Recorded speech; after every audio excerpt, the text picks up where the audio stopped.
So ayan, unbox muna tayo for today's video, ang GoPro 11 Hero. So ayan yung laman ng actual ng box ng GoPro Hero 11, okay?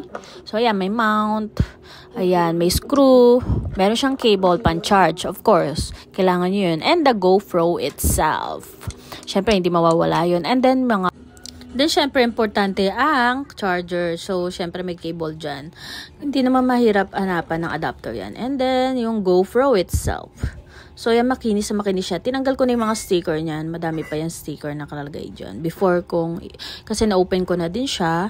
And then, syempre, may mga booklet siya dyan. May stickers, may how to use, merong tips para dyan sa, battery, para mag-long last. Ayan. Then, meron siyang quick app kung saan pwede nyo i-edit ang mga videos nyo. Kung gusto nyo mag-start mag-vlogs. So, ito naman yung media mode.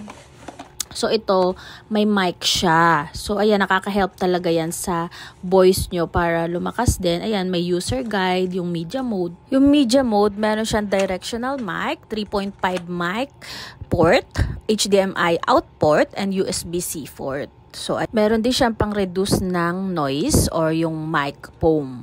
And compatible pala siya sa Hero 9, Hero 10, Hero 11, Hero 12 Black na GoPro. So, ayan, may mount din siya para dun sa neck na GoPro grip. Ayan, sa GoPro neck din na itself. Ayan, ito na yung katawan na nilalagay doon sa GoPro. Ayan ang tinatawag na media mode. So, ayan, kailangan mo muna siyang i-open yung gilid para mapapasok mo dyan, syempre, yung GoPro. So, ayun. Madali lang siyang ilagay.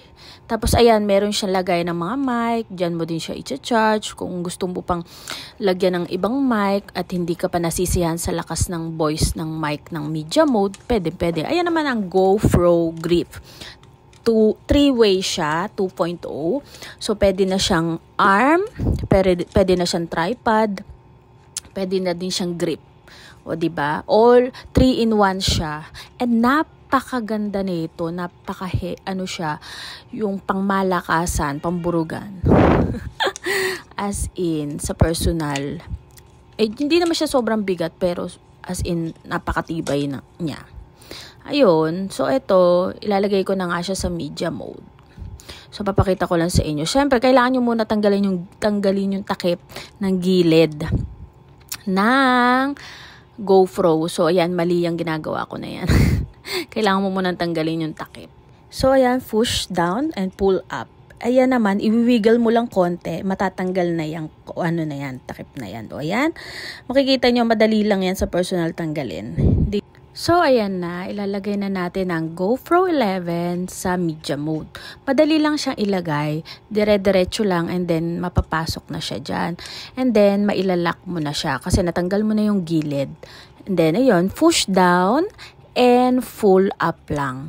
Sobrang dali, and tutunog din naman siya kapag naka-fit na siya sa media mode. O, ayan, mararamdaman mo naman yan siya.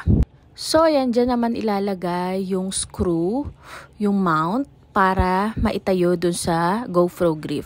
So, ayan naman yung mic foam, or kung saan naisasala niya yung noise, para malesen yung noise, or yung wind, ayan yung wind cup, para malesen yung noise kung sa labas kayo. Kasi nga action cam siya talaga eh. Sa labas pwede siyang gamitin talaga. So, ayan naman, ilalagay mo yung mount, and then screw, para maitayo mo siya sa GoPro grip. Pwede mo siya ilagay kahit saan. Basta may grip ka, or tripod, or arm grip, mga ganyan. So, make sure na mahigpit yung screw mo, pagkaka-screw mo. Mararamdaman mo na naman yan kapag mahigpit na. So, ayan, nagustuhan ko to kasi nga maliit lang siya. Pwede siya sa indoor, pwede rin siya sa outdoor. Kung gusto mo nang hindi masyadong malaking cam, kung magi-start ka pa lang. Ito masasuggest ko sa inyo. Tsaka meron siyang front cam din.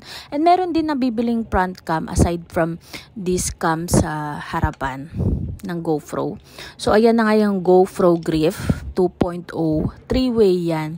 Kaya ang dami mong magagawa dyan. Pwede siya sa arm, grip, and tripod. O, diba, ang bongga. Natatayo na din yan. Super worth it niyan kahit medyo pricey siya. So, ayan. Ipi-fit mo lang siya. Katulad niya, medyo maluwag. Ipi-fit mo lang siya. Naihigpitan na may screw niyan. And nagagalaw yung neck niya.